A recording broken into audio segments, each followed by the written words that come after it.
का नाम ये है जो आपका किसी के साथ अफेयर है। आपका? हाँ मेरा, लेकिन ऐसा कुछ नहीं। कहाँ पत्नी आपकी? ये साथ में आई गुरुजी। बात कराओ, पत्नी कहाँ है? ले आओ इनकी पत्नी। अंशु थोड़ा आइएगा। क्या नाम है? अंशु झा। अंशु? हाँ। अंशु जी हाजिर हों।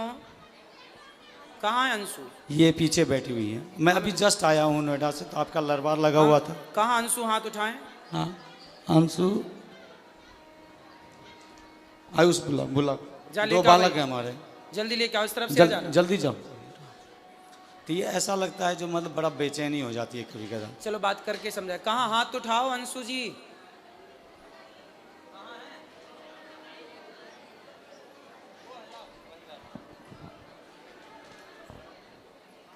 और क्या समस्या है? और समस्या यही है, जैसे तो आपकी पत्नी आपको संदेह की दृष्टि से देखती है? हाँ, प्यार बहुत है दोनों आदमी। तो अच्छा ये बताओ, तो आप क्या, आपका है किसी से चक्कर? नहीं नहीं गुरुजी, गलती हमारी है। गलती कहाँ है ये मैं बता रहा हूँ क्लियर, सब पूरे समाज के बीच में।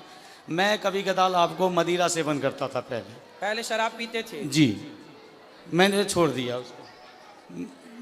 दिया उसको। दूसरी बात ये है गुरुजी, जो जब जहाँ मैं रहता था बहुत तक, वो 15-16 साल से रेंट पे रहता था और थोड़ा निम्न वर्ग का हूँ, कुछ नहीं कर पाया साथ साथ रह के वहाँ पे। तो एक पड़ोसी आ गई वहाँ पे, पड़ोसन आ गई। हाँ पड़ोसन आ गया। उनकी माँ और बेटी दोनों था, उनका कैरेक्टर अच्छा नहीं था। तो ये 2-3 मतलब 6 महीने के लिए गाँव गई थी, 3-4 महीने के लिए गाँव गई थी। और उस दौरान हमने उनको 1-2 बार टोक दिया किसी मैटर लेके, जो कभी कपड़ा पसरा हुआ है तो हाँ जी थोड़ा कपड़ा उठा लो, कभी ये उठा लो, बस इतना ही। और हमारे बगल में जो बंदा था वो नेपाल का लड़का था, उसके साथ उसकी गलत मतलब वो थी, रिश्ते थे। हाँ। और जब ये आई वहाँ पे तो उसने क्या किया, मेरे को बोल दिया अंकल कब खाली करोगे आप, बस इतना। अब इनके दिमाग में ये बैठ गया, जो पहले अंकल नहीं कहता था अब अंकल क्यों कहता है, क्यों बार बार ये करता है। और कंपनी में भी काम करता हूँ तो इस तरीके का अंडरस्टैंडिंग होती है। बात कराओ पत्नी से। क्या नाम है आपका? अंशु झा सर। आप ठीक हैं? हाँ ठीक हूँ। तो आपके पति अच्छे हैं? हाँ अच्छे। तो आपको ऐसा लगता है कि इनका किसी और के साथ कुछ लफड़ा है?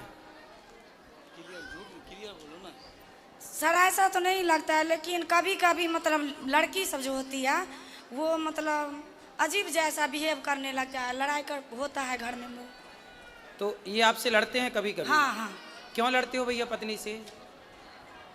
गुरुजी कभी कदाल ऐसा होता है, मैं जो नौकरी करता हूँ वो एक्सपोर्ट हाउस होता है, गारमेंट लाइन है, उसमें लड़कियाँ मर्चेंट होती हैं, बहुत तारीखें होती हैं, बात व्यवहार होता है अगर वर्क लेवल पे, बस उन्हें। और इन्हें लगता है कोई बात व्यवस्था में जो हाँ ये ऐसा क्यों हो रहा है, आपने क्यों बोला? सर 1 साल से ऐसा हुआ, पहले ऐसा नहीं था। तो आप भी पत्नी को जवाब मत दो, पत्नी की बात मानो। नहीं देता हूँ गुरुजी मैं देता नहीं। अपनी तरफ से लड़ाई मत करो। नहीं करता हूँ, बट कभी कदार मेरे अंदर, यही तो मैं पूछना चाहता हूँ, मुझे मेरे अंदर बेचैनी हो जाती है, जो अब मैं क्या करूँ।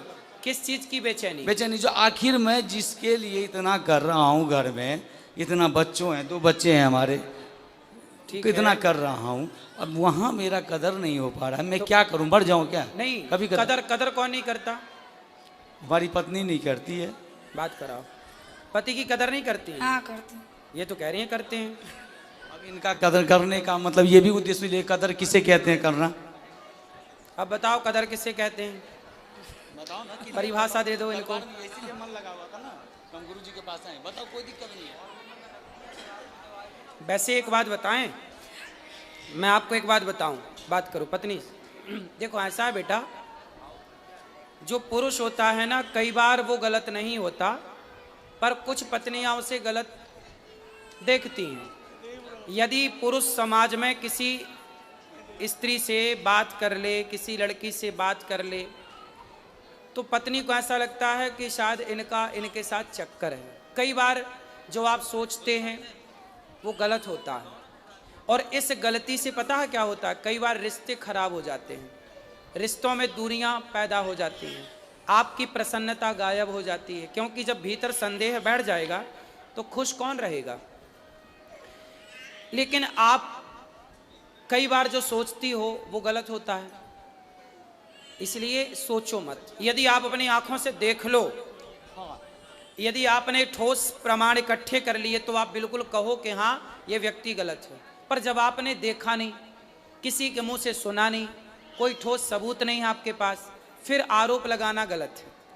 ठीक है। और दूसरा आप पति की इज्जत, देखो पति, पहले ये बताओ कि आपके पति आपका सम्मान, आपकी इज्जत करते हैं कि नहीं? हाँ करते हैं सर।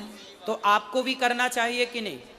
मैं भी करती हूँ, लेकिन 1 साल से ऐसा हुआ, पहले ऐसा तो नहीं। 1 साल से अब आप इज्जत नहीं करती? नहीं, 1 साल से मतलब लड़ाई झगड़ा थोड़ा ज्यादा हो। नहीं, लड़ाई झगड़ा जब आप शक करोगी, संदेह करोगी, संदेह की भावना रखोगी, तो लड़ाई तो होनी होनी है। अब आप संदेह क्यों करना? इसलिए आप समझदार हैं, पढ़े लिखे हैं, बच्चे समझदार हो रहे हैं, बच्चे सब समझेंगे बहुत जल्दी से इन चीज़ों को। इसलिए आप दोनों बड़े प्रेम से रहो। आपके दोनों का वातावरण का प्रभाव इन बच्चों पे पड़ना है, अब लड़ाई का भी और प्यार मोहब्बत से रहने का भी। इसलिए संदेह त्याग दीजिए और पति का सम्मान करना चाहिए। देखो, आदमी दिन भर बाहर रहता है, कमाता है, पैसा कमाता है, दिन भर तपता है, थकता है, किसके लिए करता है? कि हमारी पत्नी खुश रहे, हमारे बच्चे खुश रहें। घर में बैठ जाएगा तो कैसे दाल रोटी चलेगी, कैसे बिजली का बिल देगा? तो पैसे तो चाहिए ना, उसके लिए कमाना पड़ता है, और कमाना है तो फिर चारों ओर बातचीत भी करनी पड़ती है समाज से। उससे आप यदि गलत वे पे ले जाएंगे तो वो गलत हो जाएगा। इसलिए अपने पति का सम्मान करना चाहिए। पति का सारी दुनिया अपमान करे चलेगा, पत्नी का सारी दुनिया अपमान करे चलेगा, पर पत्नी सम्मान करे और पति सम्मान करे तो लोग जीते हैं, खुश रह के जीते हैं, कि हमें किसी की ज़रूरत नहीं है। हमारी पत्नी हमारे साथ है, हमारा पति हमारे साथ है, फिर किसी की परवाह नहीं है। इसलिए आप दोनों स्तंभ हैं, आप दोनों से ही आपके बच्चे हैं, आप दोनों से ही आपका सुख दुख है। आपकी मांग में सिंदूर है ना, वो आपके पति से है। आपके गले में मंगलसूत्र है ना, वो आपके पति से है। ये बच्चों की जो इच्छाएं हैं ना, वो एक पिता से पूरी होती हैं। इसलिए जब तक पति होता है ना बेटा, तो बहुत कुछ होता है, और पति नहीं होता ना तो कुछ नहीं होता। इसलिए पति की इज्जत करना चाहिए और पत्नी की इज्जत भी करना चाहिए। आपको भी अपनी अर्धांगिनी का पूरा ख्याल रखना चाहिए। और पति और पत्नी ये दोनों साइकिल के पहिए की तरह होते हैं। एक भी यदि बिगड़ जाए तो साइकिल चलती नहीं है, रेंगने लग जाती है। तो आपकी ज़िंदगी बिंदास चले, किसी के भड़कावे में ना हो, किसी के कहने पे ना हो, और आप खुश रहो। अब आप भी खुश नहीं हो, वो भी खुश नहीं है, आप दोनों खुश नहीं हैं तो आपके बच्चे खुश नहीं हैं। क्या होगा? धीरे धीरे आपके अंदर एक चिड़चिड़ापन पैदा हो जाएगा, इनके अंदर होगा, धीरे धीरे वो लड़ाई झगड़े में बदल जाएगा, फिर बच्चे उस माहौल में रह के वो दुखी हो जाएंगे, पूरा घर बर्बाद हो जाएगा। तो पक्का वादा करो कि आज से पति का सम्मान करेंगे और उन पर संदेह नहीं करेंगे। करोगे? नहीं गुरु। यदि करना है संदेह तो ठोस प्रमाण के साथ, ठीक है? और आपको भी इन्हें विश्वास दिलाना चाहिए, बिल्कुल कि दिलाऊंगा, आप बिल्कुल गलत नहीं हैं। बिल्कुल दिलाऊंगा गुरुदेव। यदि पत्नी को संदेह है, हाँ।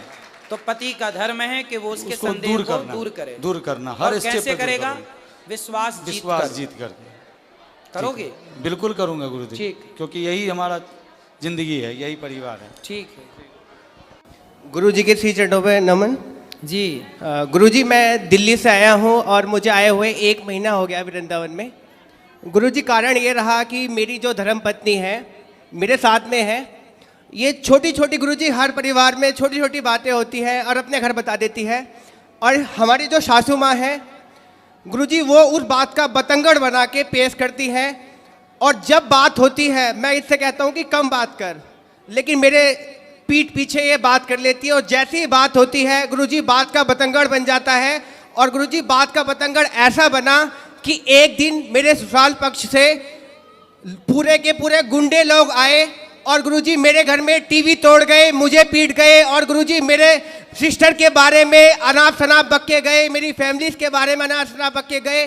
गुरुजी मेरे पापा आर्मी से रिटायर्ड हैं, समाज में उनकी बहुत प्रतिष्ठा है, बहुत नाम है। गुरुजी मेरी सारी इज्जत, मेरे पिताजी की इज्जत गुरुजी पानी में मिल गई। मैंने दिल्ली छोड़ दी और मैं कभी गुरुजी दिल्ली में अपनी शक्ल नहीं दिखा सकता। मैं पेशे से योग शिक्षक हूँ, मैंने दिल्ली में केंद्रीय विद्यालय में योग कराता हूँ। गुरुजी मेरा सब बर्बाद हो चुका है, लेकिन मेरी धर्मपत्नी मेरे साथ है, इस बात का मुझे गर्व है। लेकिन गुरुजी मुझे ऐसा लगता है कि अभी तो ये बात नहीं कर रही है, लेकिन जैसे ही एक दिन इसकी अपनी मम्मी से अभी भी बात होगी, वैसे ही कहीं ना कहीं ये झूठा मुकदमा, गुरुजी बहुत कोशिश करी इनके घर वालों ने इसको कन्वेंस करने की, झूठा केस कर दे। बात कराओ। राधे राधे गुरुजी। क्या नाम है आपका? नेहा। तो आप अपने पति को क्यों पिटवाना चाहती हो? मैंने नहीं पिटवाया इनको। फिर आपके ससुराल मायके वाले तो आके पीट गए इनको। कौन थे वे जो पीटने आए थे? कौन थे वो? क्या लगते थे आपके रिश्ते में? बताओ बताओ, उनको ही बताने दो। कौन थे वो? चाचा और पापा थे, आए तो बात करने के लिए थे। हाँ, फिर बताओ बताओ।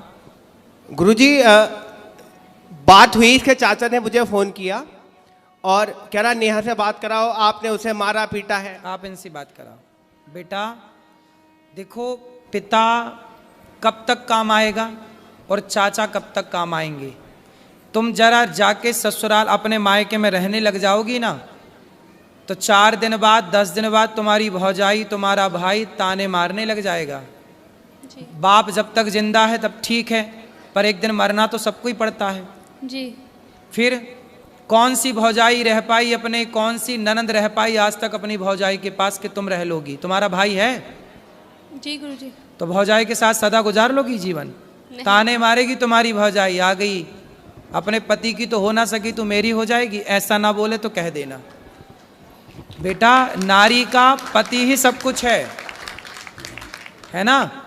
तुम्हारे पिता ने तुम्हारा दान कर दिया, कन्यादान, अब तुम्हारा पति ही सब कुछ है। और पति को अपने मायके वालों से पिटवाओगी, यदि ऐसा कुछ हुआ तो बहुत गलत जाएगा मैसेज। आप पति पत्नी दोनों खुश रहो, है ना। और आपको ना अपनी माँ, आज पता है जितने तलाक होते हैं, आप मानती हो उस बात को कि 95% तलाक लड़की की माँ की गलती से होते हैं। पता नहीं लड़की की माँ, लड़कियों से मोह भंग ही नहीं होता। जब इतनी बात करनी थी तुम्हारी माँ को तुमसे, तो फिर ब्याह ही क्यों किया? घर पे ही रखती अपने बात, दिन रात करती तुम बात, क्या दिक्कत थी? क्यों ब्याह किया फिर? रुको बेटा रुको, तुम लियो। इसका मतलब ये हुआ, आप मानती हो उस बात को कि बहुत सारी माताओं की गलती से, माँ की गलती से बेटियों का तलाक हो जाता है? जी। आप मानती हो? हाँ। उसमें से एक आप भी हो। आपकी जो माँ है ना, माँ कैसी होनी चाहिए? अरे माँ ऐसी होनी चाहिए कि पति पत्नी में लड़ाई हो तो माँ कहे कि बेटा ये तो सबके घर होती है, इस धरती पे ऐसा कौन पति पत्नी है जिसमें कभी लड़ाई झगड़ा ना हुआ हो? जी। सबके होता है। इसका मतलब ये थोड़ी कि माँ तुमको बोला आजा बेटा मैं देखती हूँ दामाद को मैं पिटवाऊंगी। अरे माता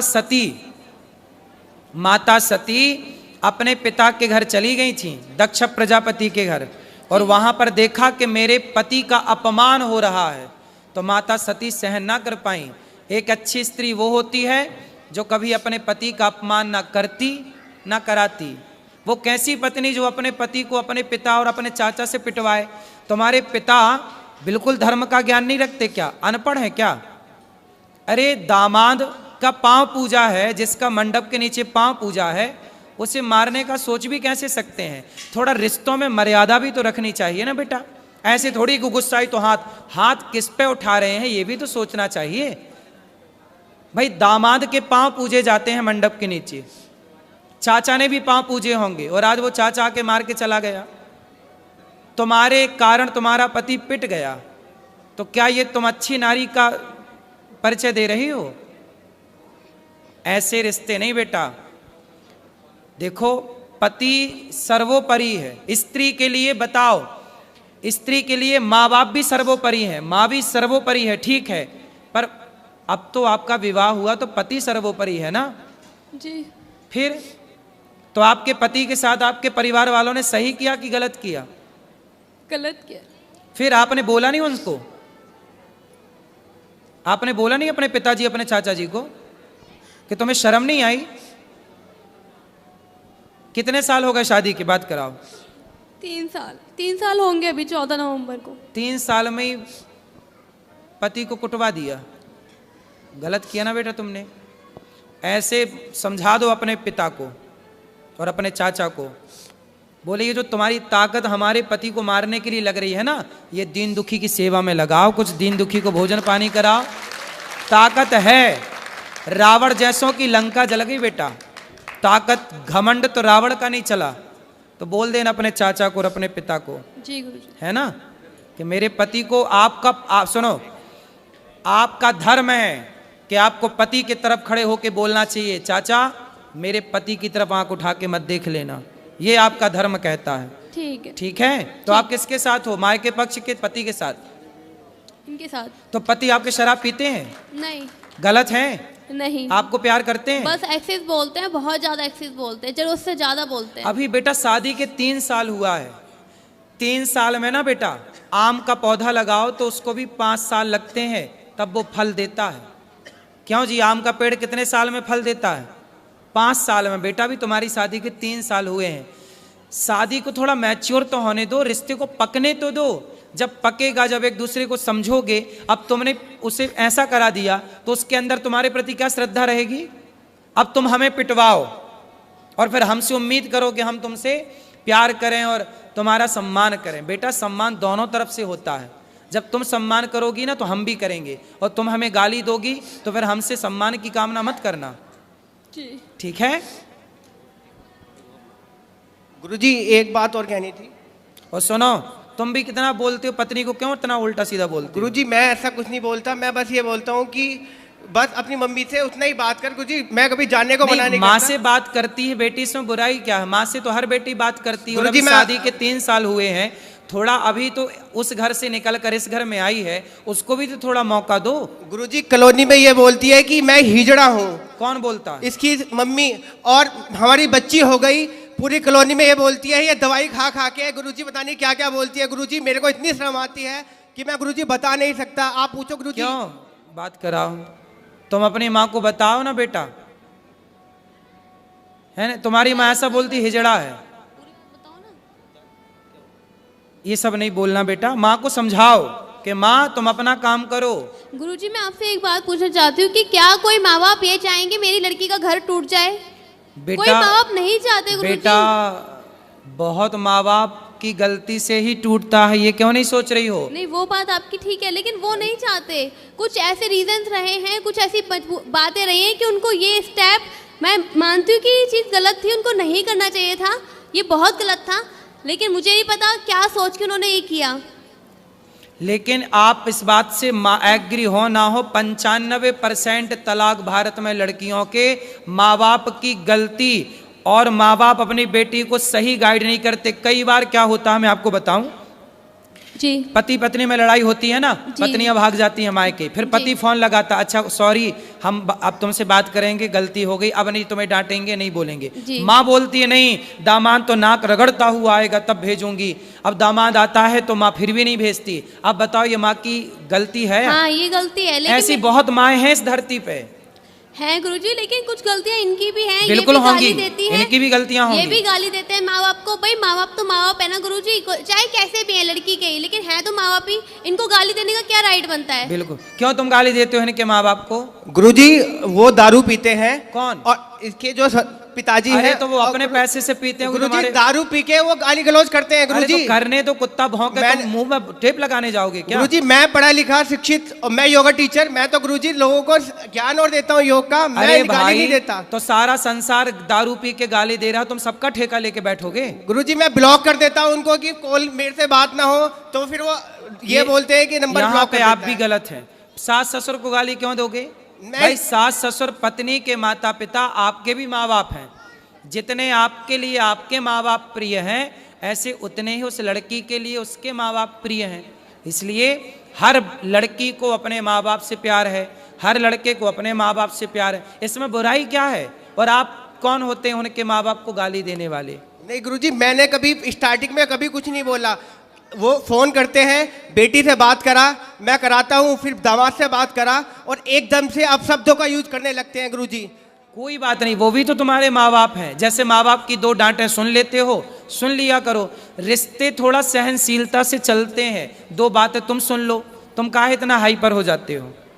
दो बात तुम्हारी सुनने की क्षमता नहीं है। अरे पत्थर को छैनी और हथौड़ों की चोट पड़ती है तभी वो गुरुजी, पत्थर मैं भगवान बन के पूजता है। गुरुजी दो मैं बात- होली पे गया, होली पे उन्होंने फोन करके बुलाया, मैं अपने दोस्त को लेके गया ससुराल के अंदर, और गुरुजी मेरे दोस्त के आगे उन्होंने गालियां देना चालू किया। सब छोड़ो, अब प्रेम से रहो तुम दोनों, है ना, और आपस में बिल्कुल ना लड़ना। ठीक गुरुजी, राधे राधे।